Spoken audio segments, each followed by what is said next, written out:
Hey guys, it's Chappers. It's Gus. And we just went for a really big Italian meal. Yes, we did. It was a lot. I had spaghetti and bread and olives. I had like lasagna. Meat lasagna was great. I mean, we ate more than... We should have. Well, we should have, yes. Yeah, more than we should have. Definitely, yeah. So please forgive us for looking a little bit meat-laden. We're a little bit carved out. And then I was saying we should shoot a video, just chat about guitar techniques and playing. Just playing guitar. And then I said, let's not discuss what we're going to shoot because we should just let it flow naturally. Let's wing it. Let's wing it like Winger would have done. Yeah, like Kip. Winger would have winged it. Winger winged everything. Yes. Fantastic act. So, I mean, I got questions I could ask you about playing, but I kind of thought it might be a better idea if we just talk about picking, for example, to begin with. Yeah. So I know that you use your finger and your thumb. Right, yeah. I do a lot of this so-called thumb movement, is that what they call it? Yeah, as opposed to wrist. Yeah, we talked about it earlier that, well, obviously there's guys that just pick they use their whole arm. Yeah, like this. But probably that will get you injured. Yeah. Well, it will also make you look really silly because Yeah, maybe. It's not great. Well, you can't. There's no speed or accuracy in that big of a joint movement. Yeah. The smaller the joint, the more accurate. Mm-hmm. And I think you've hit the nail on the head because that is a huge joint, whereas this is the smallest possible area within which to move your pick. Correct. And you're very accurate. So I think it's because I'm moving my wrist and I'm fairly accurate, but you're even closer to the pick. Because it's the closest movement from where the pick moves till it touches a string instead of doing it. Oh. Yeah. Interesting theory. I never thought about it. It's just a theory. I made that up on the spot, but I stand by it. It has a valid point there. You have a valid point. I agree. It's also quite minimal because you don't travel far through the virtue of this movement being limited. Yeah. You can't travel past a string far. Like we've all seen guitar players that I'll do big movements. I'm trying to do a big movement.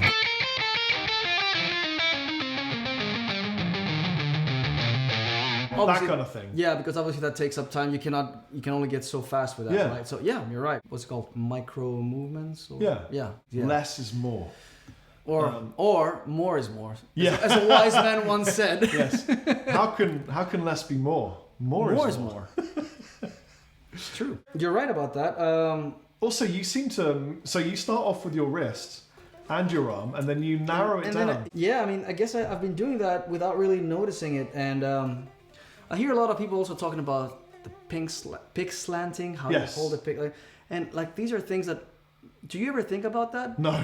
Do you ever sit there and analyze if the pick hits sideways or straight or... No, I've never really thought... I know I definitely do it because... But not like this, like that. Right. Because if I'm... Yeah. Well... Too much... That's just pick slanted up. Right.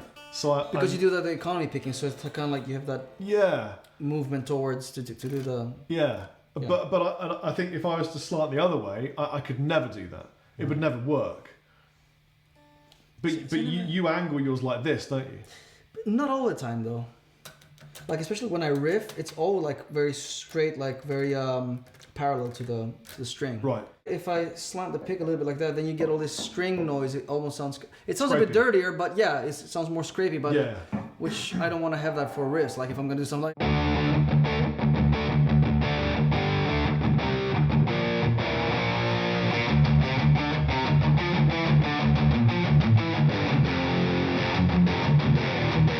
It's all very straightforward, I don't know what I do. I'm going to find out.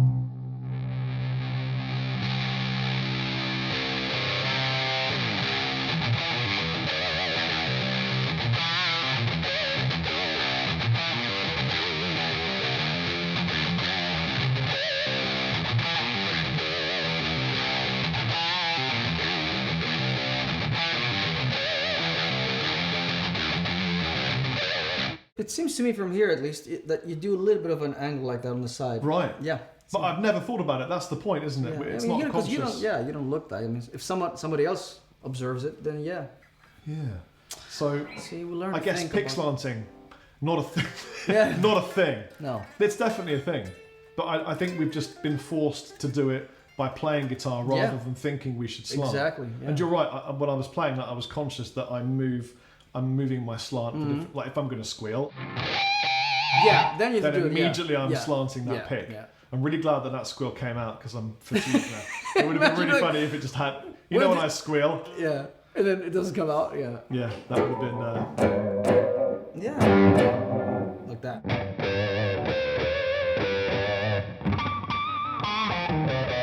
I guess I don't do any pick slanting. What about for fast runs? You might, like for anything that's sort of. Yeah, you're slanting there. I do, huh? That's definitely angling down. Yeah, Am I slanting the 100%. pick? Yeah. Yeah, that's Okay, definitely. There you go.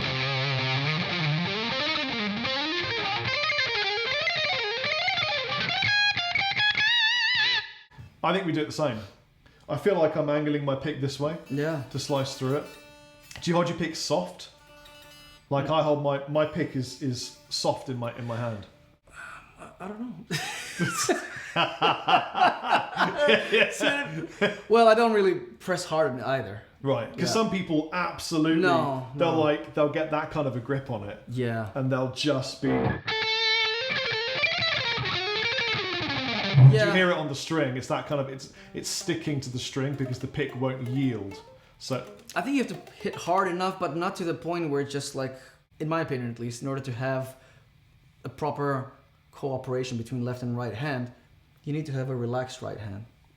right, So I don't really hold the pick too tight, yeah. but not too loose either. Make sense? It makes perfect sense Yeah. to me because I often feel like because I hold it enough that I could move it if I Oh, really? so I think if I do that during a gig, I'll probably lose my pick on the floor. that's what I used to think, but because my pick is so big and my fingers are kind of sticky, it never.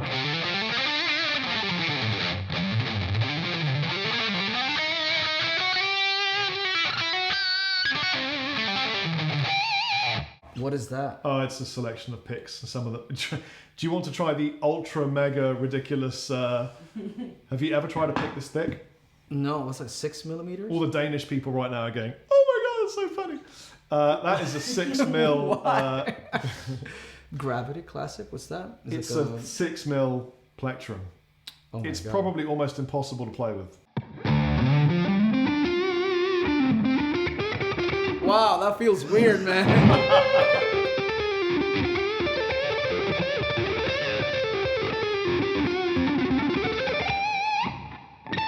It's definitely harder to fucking Yeah. pick, yeah.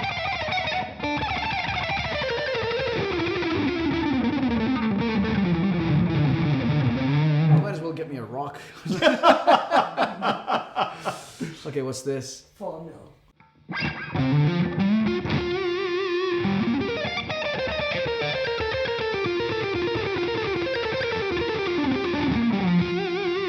That's a bit easier after you play the 6 mil. Yeah, right.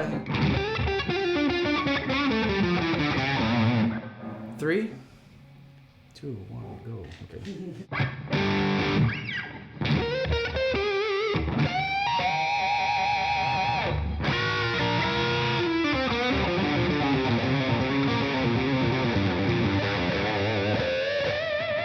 I can even pinch harmonica.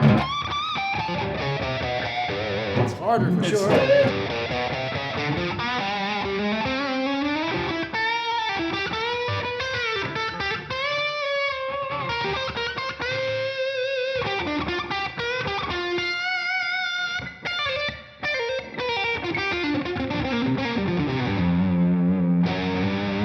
Wow. I think I'll stick with my own stuff. Yeah, I think you played better with a one. Yeah, I think so.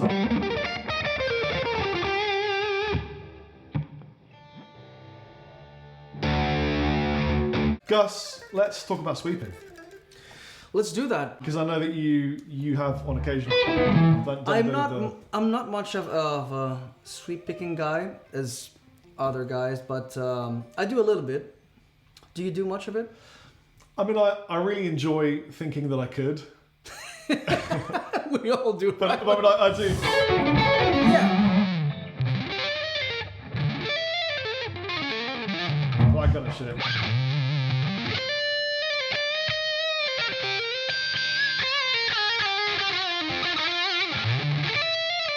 I like this particular shape because it's nothing and everything. It's not. What is it? Yeah.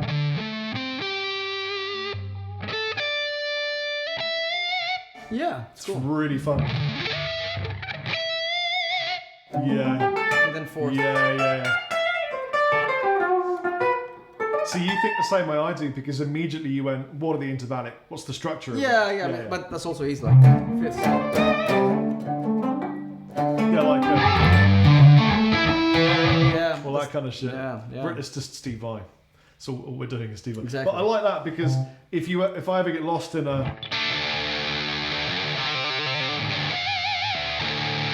and it's like audience, I'm like run out of licks. I've run out of licks.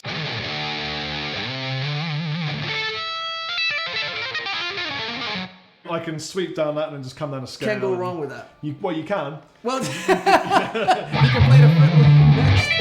Yeah, you could just miss it, you know. Yeah, you can play an F instead or E flat instead of E. But I noticed a lot of these things. You could also just go and it would sound kind of the same. Yeah. Well, I think for me, sweep picking was not a technique that came sort of naturally. I had to, as opposed to the picking stuff or like alternate picking. Like for sweep picking, I had to work hard for that, and I do, and I think it's like the thing with it. I try to use it. I wouldn't say in a very different way than other guys, but I would say like not all the time where it's like it sounds just like another guy who's just shredding up and down this. You know what I mean? You like, write it into a solo, is what you. Yeah. Like it has to serve a certain purpose during a solo if I'm gonna use it at all. Like I have this song called "The Quest," which is the main kind of intro lick is a sweep picking thing. So it's like.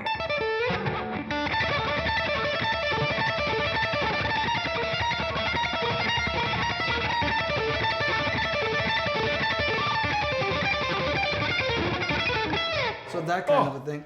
To just pull that out of your ass. That was great. But I mean, I've been playing this every night on tour, so it's like it's almost kind of like natural now. But it's so that's the kind of stuff that I will do. It's like an E minor sus or something, but instead of you do like.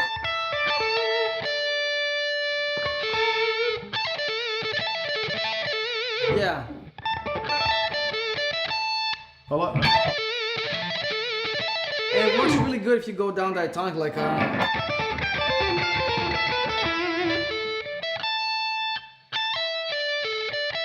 What's the next one? like if you do this as E, you can do that in D, C. That's quite a stretch.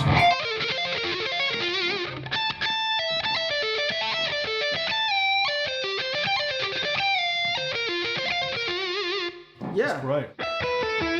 Oh, really?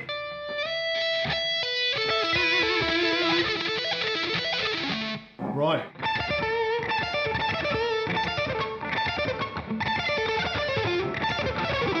That kind of stuff, yeah.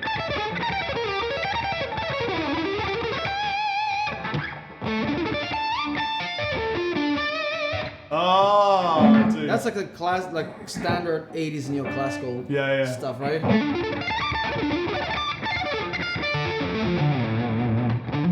So I don't do a lot of 5-string or 6-string arpeggios. Like I said, it doesn't come out naturally to me, so I just don't force it into. And plus, I think there's a million other guys who can do that way better. Yes. Yeah. Him being the pinnacle. Yeah, the true original of that. Yeah. So, that's it. So yeah. I remember the first time. Well, not the first time, but when I started to learn about the modes that your country created. I like to imagine that your country created modes. It's true. They have islands named after them and stuff. We do. Yeah, the Ionian Islands. You know about this. You don't. I'm probably. I'm an embarrassment to the Greek nation now, but I don't think, did we create the modes? Tribes. They're named after Greek tribes. Yes. Yeah, and they settled in certain areas. And then the some Dorians islands. and... There you go. Well, the Ionians are basically, it's the ancient name for Greeks. Oh, I didn't know that. Yeah. They choose the worst mode to... Yeah, we are from Greece. We are so happy. It could have been any mode. Yeah. Can't you choose like a Phrygian or something? That would have been good. I like about Lydian.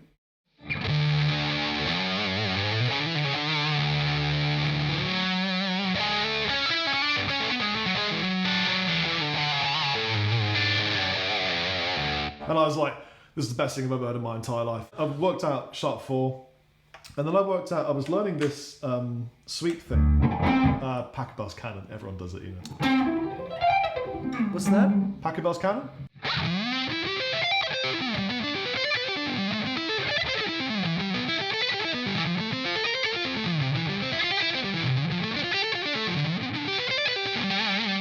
And I was like, wait a minute, I can take that major arpeggio and then Lydian it.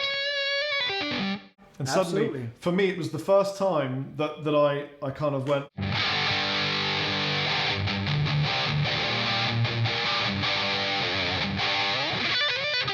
I can't do it.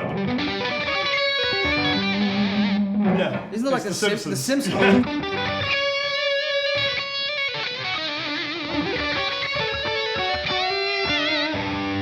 Speaking of which, actually, this reminded me of a recent exercise I was doing as a warm-up, which utilizes this kind of stuff in the sweeping, which I do.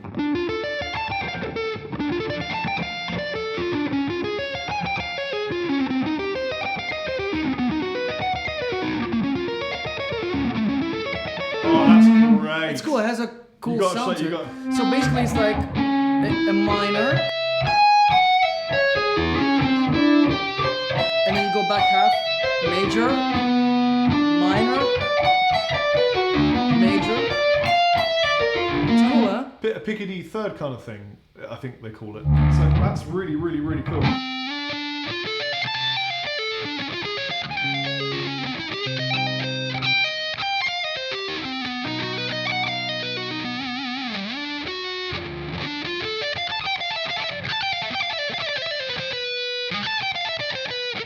What is that mode then? That's E minor. E flat major. Yeah.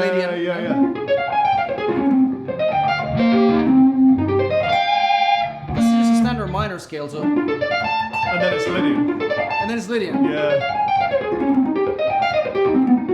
So it just goes Aeolian, Lydian, Aeolian, Lydian, Aeolian, Yeah, Lydian. yeah. That's really cool. I do that sometimes for backstage warm up. I should probably make a tune out of that.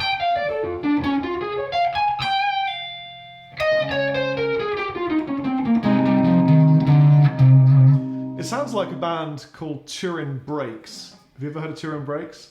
They had a song called Mind Over Money, and it did the same thing but chordally. It went. Mind over money.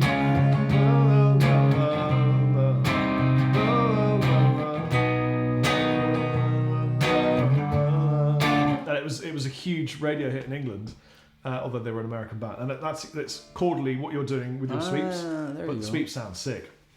It's cool, yeah. Someone should incorporate that into a tune. Yeah.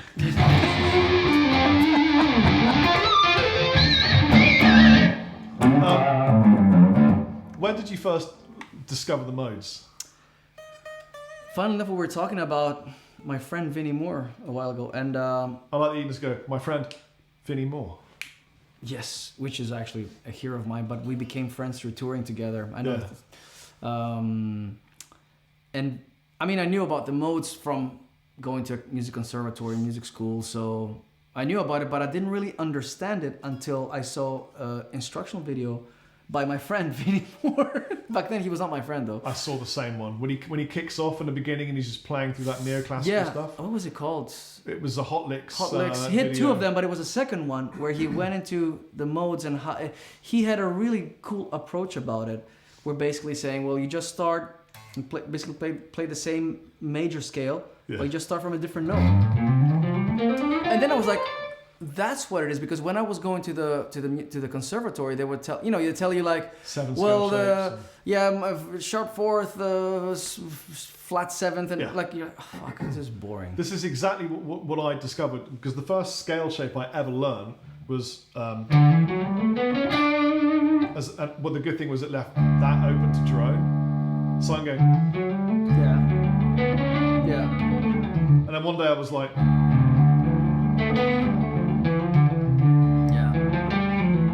and I suddenly, through learning from a teacher at the time and watching a lot of hot licks videos, I learned that I changed the mode by keeping the root the same and Right. keeping the scale shape the same. Scale shape didn't change. Exactly. You just change the root note. And then suddenly you think, what's the point learning all the scale shapes? I'll have No. 2 scale shapes. Well, that's the thing. I mean, if you can, that's the thing. Then you have to practice basically switching your mind. Like, okay, like if somebody said, let's jam on E Phrygian. Yeah. What scale would that be? Right. I totally understand it. It's still C major, Yeah. but you just start on E. Yeah. Yeah. Like, just for example, yeah. Did the Vinnie Moore thing help you as well with Did that? the what? The Vinnie Moore Yes. video like that. Vinnie Moore, Marty Friedman, Paul Gilbert. But Vinnie, I remember Vinnie's video like really went in depth about how to Right. do each mode like that. Yeah, so. yeah. Targeting a root over the Yeah, third so note that really or helped me something. back then. Yeah, I want to ask you about your picking stuff, because I see you do, obviously you do a lot of legato, but then you do a lot of economy picking. Yeah. Did you always do economy picking, or is it something you incorporated later into your playing? So I always wanted to be like you and do alternate picking. But do you want to watch me alternate pick? Because it's really funny. This is how it looks. I'll try and do a C major. That was great. It was what. I feel really lost. It just feels horrible. Okay, I don't see what was wrong with that though. Well, okay, I can do it, but it feels like I'm having to force something. Okay, so let me ask you: more. did you figure out what economy picking is yourself, No. just out of necessity, or you saw it from somebody? I went to a college, like your conservatoire, called the Yeah. Guitar Institute, which was the first British guitar college. Right. And the instructor was called Sean Baxter, who is pretty famous British neoclassical shred, Yngwie cool. guy. And him and David Kilminster, who now plays with... Yes, I know him. I remember him from back in the day from guitar magazines. He Yeah. was the head of column there. Yeah, he taught me guitar. And they were like, oh, you got to get into economy picking. And I'm like, what the hell is economy picking? And they went, it's like what you're doing now, but better. That's a good explanation, huh? And then they showed me the Al Di Meola stuff. Mm-hmm. And I'm like, oh my God, this is insane.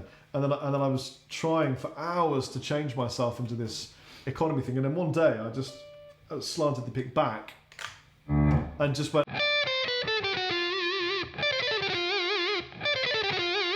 And I realised that was so easy. You didn't have to leave the strings. Right, yeah, you just there, yeah. You just slide your thumb over the strings. Mm-hmm. And because it was so simple, it kind of stuck with me, and I started to try and play licks with economy picking, rather than just, I'll play scales. Right. I sort of thought, I play licks. So you do a little bit of that, and then you do some hybrid picking as well. So that's the thing, yeah. which is cool, man. I like that's it. a good combination there. It is. I think it's rhythmically limiting occasionally, because there's no keeping you going. So you have to be more hyper aware of rhythm, and I'm not. I have a good sense of rhythm, but I'm never really considering rhythm when I play. See, I did alternate picking most of guitar playing years, and recently I was too lazy to get into economy picking. And then the last few years, I'm like, you know what? I should probably expand my horizons a little bit. I'm not sure how many years I can just pick that fast the whole time, everything. And there were certain licks I wanted to play that it just couldn't happen. Right. Yeah. But have you ever worked on any exercises to do it, or? Yeah, I did. Yeah. Like usually a 2 notes per string thing. Like I would focus on two strings. So if I wanted to do like, could not do this very fast alternate picking. So I started doing like, So starting up, up, down, down. So that was kind of like my first. That kind of thing, you know? So. Yeah. And vice versa, yeah. You were doing? Yeah. Show me what you were doing? Yeah. Oh, I see. Basically doing that little sweep, you know, starting on an upstroke.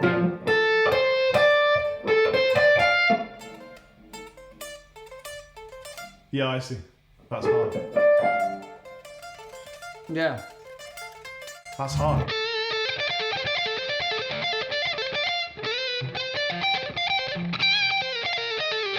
So yeah, I do these patterns of 4s and 5s. So I would do 4, and then 5. Sorry, did I say 4? 4, and then 5.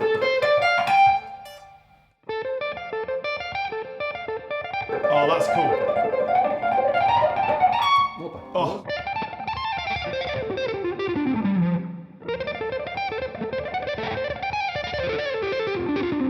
So then there's the whole starts. I keep it going throughout the rest of the strings. You could do that. You could run that down a pentatonic scale. Yeah. Which would be really fun. Like, I do a thing a little bit like that.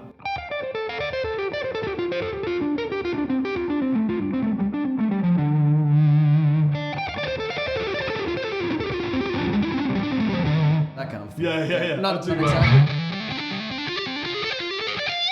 Yeah, that kind of thing. Similar. It's easy because I'm just going down. So right. That bit is economy. And yes, and then that gets you to the next part of it.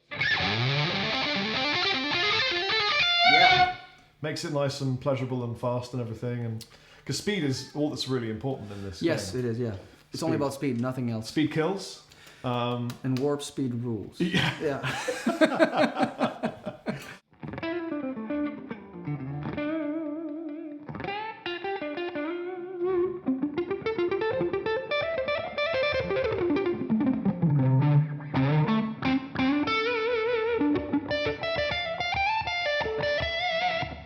The first thing you taught me, that I still can't do, by the way. What was it? Was that.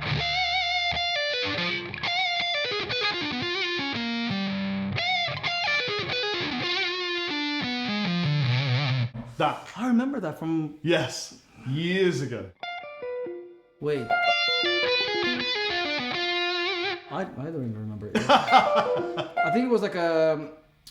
Is it diminished? Diminished across the strings, right?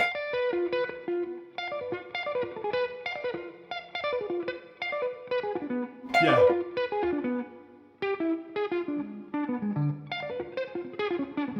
Was it doing something like that? You were going.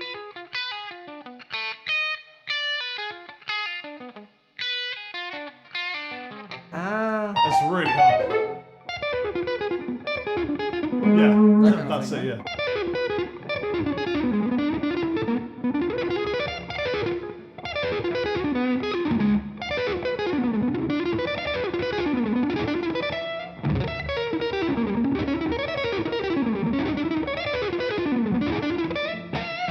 It was so insanely difficult to do that. I was just like, well, I'll dodge that one there, and yeah, that's cool too. That'll work. That's what I love about the symmetrical scales. You can do so much cool stuff with that. Like, I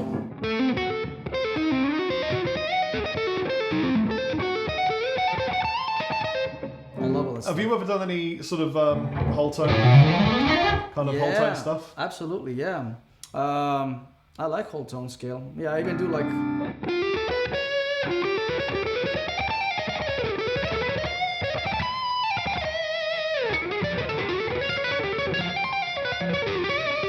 That kind of stuff. What was your shape? What were you just doing?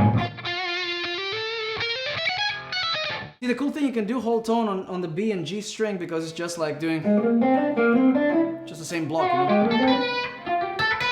So oh my god! So it is. I've never considered that into. So yeah, imagine if you start this and do a little bit of and you incorporate the economy picking we just talked about. So you can do.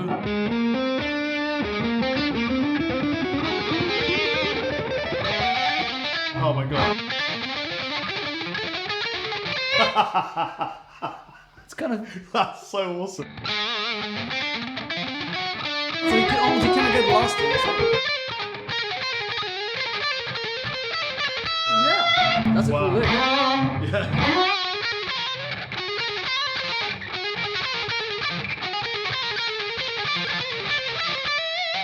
You can just apply patterns that you've learnt before into it. That's the thing. Yeah, you can do 3 note string. You can do it with 3 notes. And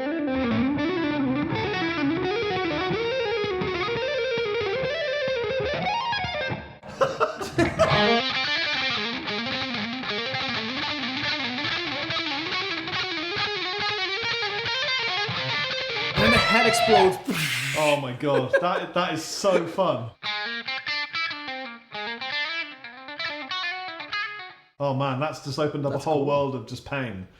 I'm gonna. That's my. From now on. That's cool. All I'm doing is that sweeping thing.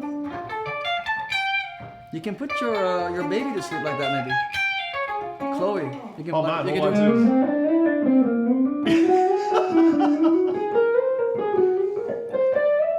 That could be her lullaby. Do that again. I'll start one ahead of you. 1, 2. I'll start here. 1, 2, 3, 4. No. You have to start 2, I think, with thirds. Okay. So 1, 2, 3, 4.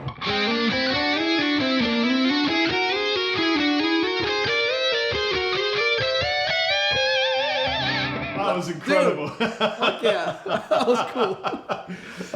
We should probably end it now because everybody's falling asleep. Probably well, we're just enjoying ourselves. Thank you for watching me learn some licks from Gus. Thanks for having me over again, man. It's really a pleasure. It's always great to hang out with you. It's all good. And Immortals forever. Immortals forever. We're doing it. We should definitely do it. We're doing it. We should definitely. When we're 97 years old. It's something we'll tell you about later. That's right. See you later, guys. Bye.